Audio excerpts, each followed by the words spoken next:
የመጽሐፉ ርዕስ ጋቡ አይቆጨኝም ነበር መሰለኝ ግን ያው ኤዲተር የሚያደርጉ ልጆች አልጸጸቱም ነው ያቀረቡት አይቆጨኝም የሚለው ከምዶ የሚነሳው በልጅነቴ ከተጠናወተኝ የፖለቲካ ትግል አንፃር ብዙ መስዋዕትነት ከፍያለሁ ብዙ ስራዎች ተሰርቻለሁ አንደኛ ይሄ መስዋዕትነቴ በቤተሰቤም ላይ ሆነ በራሴም ላይ የከፈልኩት መስዋዕትነት ከውጤቱ ሲነጻጸር ከኪሳራው ትርፉ ያመዝናል ምክንያቱም ከልጅነቴ የነበረኝ ህልም በእኛ ህዝብ ላይ ባደኩበት ማህበረሰብ ላይ ሲደርስ የነበረውን በደል መቀየር አለብኝ ይሄ ህዝብ የሚገባውን ክብር ማጎናጸፍ አለብኝ ብዬ አጠናው I spent my entire life study በጥናቴ ላይ ተመስርቼ ፕላን አወጣው ያን ፕላን ደግሞ it was for something the end justified the means ማለት ነው አጥድሜ ውስጥ ነው በዛ ውስጥ ብዙ የሰራሁት ስራ ውስጥ ስህተቶች አሉ ማስቶች አሉ ሆኖም ግን እያንዳንዳቸው ስህተቶች አንደኛ በንጹህ ልብ ነው ያደረኩት አንድንም ሰው ለመጉዳት አንድንም ግሩፕ ለመጉዳት ሳይሆን ያለምኩበትን አላማ ለማምጣት በማደርገው ሂደት ውስጥ የተጋጨኋቸው ሰዎች ይደው the end of the day ያመጣው ውጤት ያንን ስህተት it was worth it whatever mistake I made was done on the path to achieving my objective and ደግሞ achieve ስላደረኩት there's nothing to regret for ከሚለው ነው የሚነሳው of course ዲስኮርስ ፈጥሯል እና ግን አሁንም ወደ ኋላ ቁጭ ዲስኮርሱን ማይቻለሁ አስቤበታለሁ በራችን ላይ ታይትሉ የመጀመሪያውን ቃል ሳልጽፍ ጭንቅላቴ ውስጥ የነበረ ነው እንደታሰርኩ ለመጀመሪያው ሳምንታት ብቻዬን ነበርኩ almost 3 ወር ምናምን ብቻዬን ነበርኩ መጀመሪያ ተኛው እንቅልፍ በጣም ተኛው ከዛ እና ስክሪፕቶ ስጠይቅ እምቢ አሉኝ አንድ ፖሊስ በድብቅ አመጣ ሰጠኝ the first word in my mind was አስቤዋለሁ እስካሁን ያደረኩት ነገር ስገመግመው በአንድ ቃል ባስቀምጠው ምንድነው ብዬ ሳስብ አይቆጨኝም ሂንጋቡ ኖ ሪግሬት የሚለው ነውና ብዙ ሰዎች ታይትሉን እንድቀይረው ሲጠይቁኝም ኖ this was the starting point and this is the end coming result ወደ ለውጡ ሰሞን ልመልስ አቶ ለማን በተለየ መልኩ ከአቶ አብይ መርጠ ወደ ለመሪነት እንዲመጡ ሐሳብ ያቀረብክበት ምክንያቱ ምንድነው ምክንያቱም ትግሉ ስናቅድ ለውጡን ማቀደም ነበር በለውጡ ጊዜ መደረግ ያለባቸው ክንዋኔዎች ብቻ ሳይሆን ለውጡን ምን አይነት አመራር ነው ሊያሻግር ይችላል ወደ ዲሞክራሲ የሚለው የሊደርሺፕ ኳሊቲ ጥናት በደንብ አድርገን ከዚህ አንፃር ድርድር አድርገን ለውጡ ላይ ስምምነት ከተደረሰ በኋላ መጽሐፉን በዝርዝር አስቀምጫለሁ እጩዎች ቀረቡልኝ እነዚህ እጩዎች እኔ ብቻ አይደለም ባልደረቦቼ ሌሎችም ኢንክሉዲንግ የኔ ፕሮፌሰሮች ላይ ቁጭ ብለን የተክለሰብና ካራክተር ነው መሰለኝ ካራክተር ኤክስፒሪየንስ ልምድ ቪዥን አንድ ባንተ እንትን ለእያንዳንዱ ጥንካሬና ድክመታቸውን ደርድራ አስቀመጠ በራቸው ጥንካሬያቸውና ድክመታቸውን ደምረን የተሻለ ውጤት የነበረው ለማ ነበር የኛ ሐሳብ የነበረው ለማ ጠቅላይ ሚኒስትር ሆኖ ገዱ ምክትል ከሄደ የተሻለ ነበር ምክንያቱም የተሻለ ልምድ አላቸው የተሻለ ሰዎችን የማቀራረብ ስቴትማንሺፕ ነበራቸው ከዚህ አንፃር ነው ለለማ የወሰነው አብይ ሪጀክት ያደረግንበት አንደኛ ልምድ አልነበረው ትምህርት አልነበረው ጁኒየር ኦፊሰር ነው እንደ ወታደር ባትል ቴስትድ የሆነ በጦርነቱ ውስጥ የቆየ ሰራዊት የመራ ጀነራልና ከሚሊተሪ አካዳሚ ወጥቶ በጦርነት በቀጥታ ያልተሳተፈ በተለይ ደግሞ ቲም ያልመራ ወታደሮችን ያልመራ ሰው የተለያየ ነው ጦርነትን በቲዮሪ የተማሩ ሰዎች ጦረኞች ናቸው ቲዮሪን ብቻ ስላሉት ጦርነትን በህይወት የኖሩበት በተለይ ደግሞ በአመራርነት ወታደር ጀምሮ የወጡበት ሰዎች የጦርነትን ክፋት የጦርነትን ምንነት ይረዳሉ ዩዥዋሊ ትራንዚሽን ላይ ጁኒየር ኦፊሰሮችን ማምጣት በጣም አደጋለው አይደለም በነምበር 1 ኢቭን በአመራር አካባቢ ማቅረብ አደጋለው ሀውክ ይሆናሉ፣ ጦረኛ ነው የሚሆኑት። አንዱ ይሄ ለኛ እንትን ነበረ። አይ ኢንተርቪው ድምቱ አዋራውት ላኩት፣ ሰፋ አድርገን አወራን። የነበረውን የኛን ግምት ኮንፊርም አብይም ማለት ነው yes ኮንፊርም አደረግን እና ከዚህ አንፃር የሱ እንትን መምጣት ከፍተኛ አደጋ እንዳለው አሁን ላይ ምን ሆኗል ለማለት ነው እንጂ I was terrified። እሱን ካናገርኩ በኋላ የኦሮሞ ህዝብ የ50 ዓመት ትግል የኢትዮጵያ መታፈንታ ከፍተኛ አደጋ ላይ እንደሚደርስ ተረዳው። ይሄንን ከሚያማክሩኝና ብሬያቸው ከመሰራ ሰዎች ጋር ስንወያይ የባሰ ግሌሪንግ ሆኖ ታየ። ለሱ ባልደረቦችና ሌሎች ማስረዳት ስሞክር አልተቻለም። ነገር ግን ጀዋር በወቅቱ አንተ እምነት የጣልክባቸው አቶ ለማ በራሳቸው አጠገባቸው የነበሩትን ዶክተር አብይን ወደፊት አምጥተው እምነት ጥለውባቸው ይህንን ትልቅ ኃላፊነት ሰጥተዋቸዋል። ይህንን ባደረጉ ጊዜስ ምንድነው የተሰማ ነበር? ነው እድል ኖሮ እሱ ለማን እንደምትጠይቀው ፈልጋለሁ። አያውቁትም ነበር። አንዳንዴ አብሮ መሆንና አንድን ሰው ራቅ አድርገህ በክራይቴሪያ ስትመዝነው የተለያየ ነገር ነው። they did not understand him አልተረዱትም፣ አልተገነዘቡትም። እኔ ባየሁበት መነጽር አላዩም እነሱ። መጨረሻ ላይ ውጤቱ ግልጽ ሆነ። ያኔ የተከራከሩኝ ብዙ ኦልሞስት ሁሉም ቁጥርና ስም ማንሳት አልፈልግም። እዛ ውሳኔ ውስጥ የነበርነው ሁሉም ዛሬ ላይ ሳይሆን ከ6 ወር በኋላ ለሴም መደምደሚያ ላይ ደርሰው ነበር። ከ6 ወር በኋላ ስልጣን ይዞ ከ6 ወር በኋላ ሁሉም በእኔና አንድ ሰው መካከል ላይ ነበር መጀመሪያ አካባቢ ላይ። ከዛ ውጪ ሌሎቹ በሙሉ ከኛ ኦፖዚት ነበሩ። ከ6 ወር በኋላ they are all on this side it was too late። ለብልጽግና ፓርቲ መወለድ በአቶ ለማ መገርሳና በዶክተር አብይ መካከል የተፈጠረው መቃቃር ምክንያት ሊሆን የሚችልበት እድል አለው? አንዱ ምክንያት ነው እንጂ ግንኙነቱ በሳምንታት ውስጥ ነው የሻከረው። በሳምንታት ውስጥ ነው የሻከረው። አድበስ 6 ወር ነው። ፊዚካል አሜሪካ ኔጋ ሲመጡ ግልጽ ነበር ለኔ የነበረው ዳይናሚክስ ለኔ በጣም ግልጽ ነበር። ለመደበቅ ሞከሩ፣ ግን it was ምንም ሊቀጥል እንደማይችል ሱኖ ዶክተር እሱም ወርቅነህ ገዱም ሌሎቹም ሊቀጥሉ እንደማይችሉ ለኔ it was very clear። ግንኙነቱ አብይሶ ከ6 ወር በኋላ የግድ በመበየድ ምናምን የቆየ ነገር እንጂ የኢህአዴግ መስረት ሌሎች ልዩነቱን ያፈነዳው ነው እንጂ በውስጥ ግን ከዛ በፊት ነው የበሰለው። ታስረ ከተፈታ በኋላ ከአቶ ለማ ጋር የመገናኘት እድል ነበራችሁ? አዎ ሮሜጄ ያግኝቸው ነበር። ሮሜጄ ያግኝቸው ብዙ ነገር ተወያይተን ከዛ በፊትም ያው እሱ ከተገፋና መከላከያ ሚኒስቴር ከኦሮሚያ ተነስቶ መከላከያ ሚኒስቴር በሚል ግዞት ወጥቶ ነበር ለአንድ አመት በላይ። በዛ ግዞት ወቅትም በተደጋጋሚ ሄድ ነበር። ምንም እንኳን እየተከታተሉ ቢያደርጉም ለሞራሉም ስር ሌሎች ነገሮችም ሄድ ነበርና ብዙ ነገሮችን ተወያይተን ግንዛቤ ላይ ደርሰናል።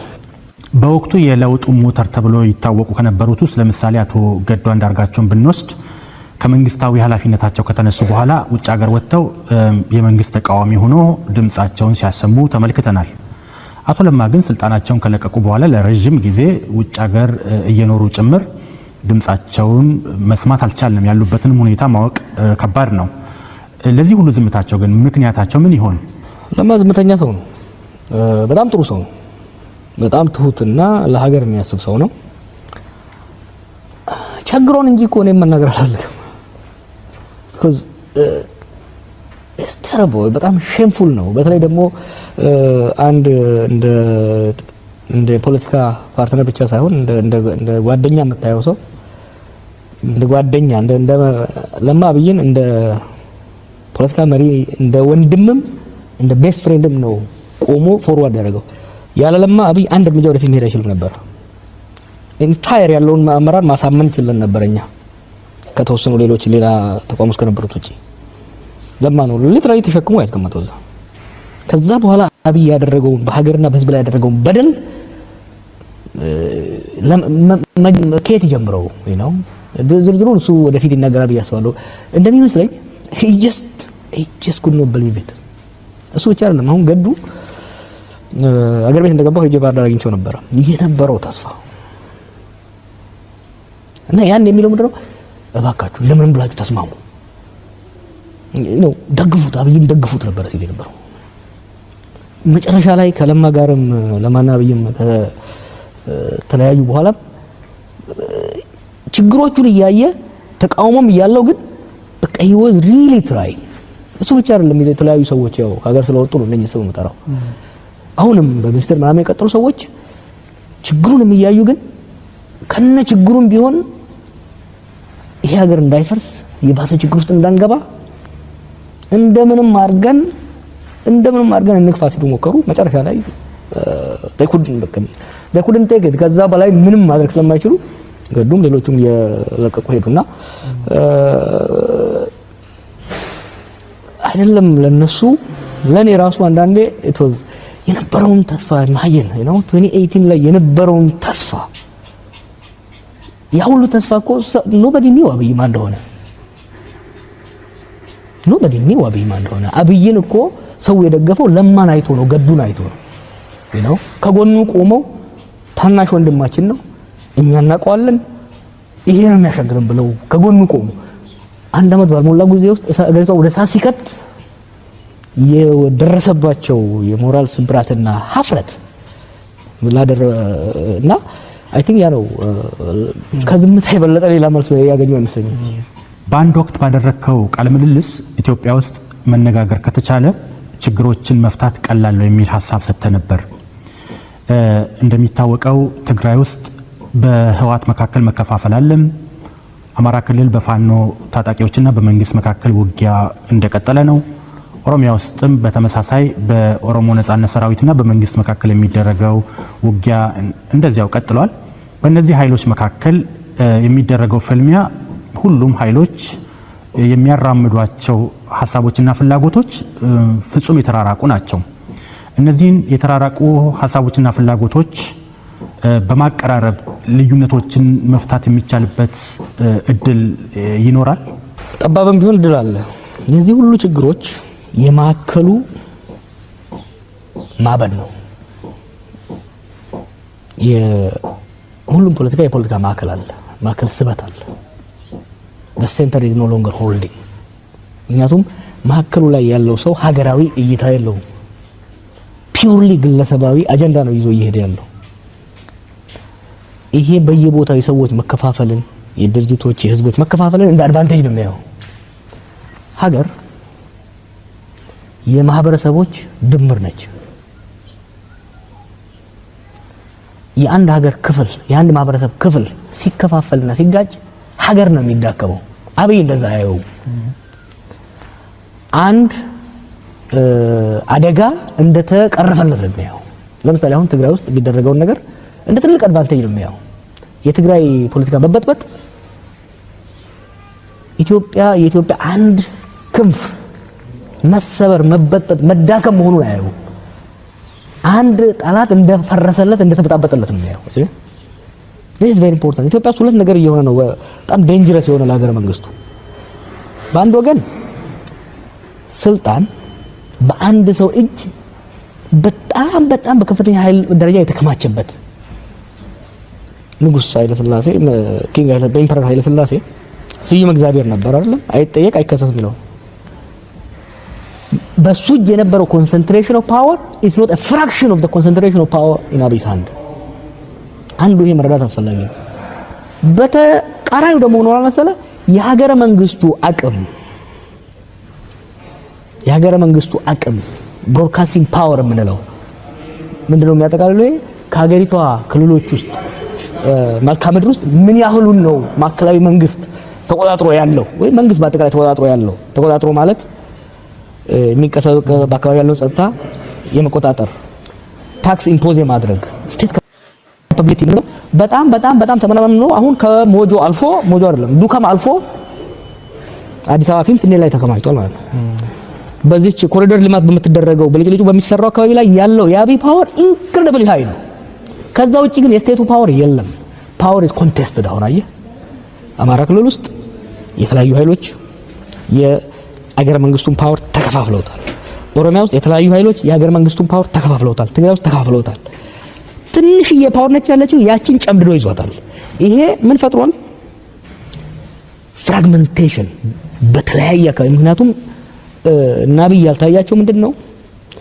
የሀገር ምንም ያህል ስልጣን ቢኖርህ የሀገር መንግስቱ አቅም እየተዳከመ ሲሄድ እጅህ ላይ ያለ ይመስላል እንጂ አልቋል። መሪ ይዘህ አፍነ ይዘህ ጎማው ሲወላልቅ ብሎኑ ሲወላልቅ መጨረሻ ላይ መሪዋን ብቻ ቁጭ ብለህ አንተ እየነዳ ያለው ግን መኪናው ወላልቆ አልቋል ማለት ነው። ኢዝ ትራጀዲ አሁን እያየን ያለ ነው። አማራ ክልል የምታየው ኦሮሚያ ውስጥ የምታየው ትግራይ የምታየው ከዚህ ነው። መፍትሄው ምንድነው? መፍትሄው ሀገር መንግስቱን ሴቭ ለማድረግ አዲስ አበባ ውስጥ ሴን ፖለቲክስ መምጣት መቻል አለበት። የተለያየ ፖለቲካ አመለካከት ሊኖር ይችላል፣ የተለያየ አምቢሽን ሊኖር ይችላል። ግን ሀገረ መንግስት እንጂ ሱቅ በደረቴ እንዳልሆነች ኢትዮጵያ ሀገረ መንግስት ነች። ስቴት there is a difference between state and a one man shop በሀገረ መንግስትና በጀርመን መንግስትና አንተ በግል ባለ ትንሽዬ ሱቅ በደረቴ ውስጥ ልዩነት አለ። ሀገርን እንደ ሱቅ በደረቴ ካያት እንደ ሱቅ በደረቴ እያሳነስካት ደረትህ ላይ ይዛት አብረሃት ትሞታለህ። ሀገርን ይዘህ ትገላለህ ማለት ነው። ሶ ትልቁ የሀገር ሴቭ ለማድረግ የሚያስፈልገው እኔም እየተናገርኩ ያለሁበት ምክንያት ምንድነው? የኢትዮጵያን ፖለቲካ ወደ ማዕከል የሚመጣው አመራር ኢትዮጵያ ሀገረ መንግስት እንጂ ሱቅ በደረቴ አይደለችም የሚለው ላይ ተማምኖ ይችን ሀገረ መንግስት በምን መልኩ ለሁሉም የምትሆነው መልኩ ማስተዳደር አለብን የሚለው ላይ መወያየትና መከራከር ያስፈልጋል። ፖለቲከኛ ጀዋር መሐመድ እዚህ ቦን ጀርመን ዋናው ስቱዲያችን ድረስ መጥተህ ለነበረ ቆይታ እጅግ አድርገን እናመሰግናለን። እኔም አመሰግናለሁ። በተለይ ደግሞ ምናልባት ለህፃን እያለሁ ሳዳምጣቸው የነበሩ እንደ ነጋሽ መሐመድ ያሉ ለሚዲያ ፍቅርን እንዲኖረን ያስተማሩልን ሚዲያን ያጣፈጡልን አንጋፋ ጋዜጠኞች በማየቴ በጣም ደስተኛ ነኝ። አመሰግናለሁ።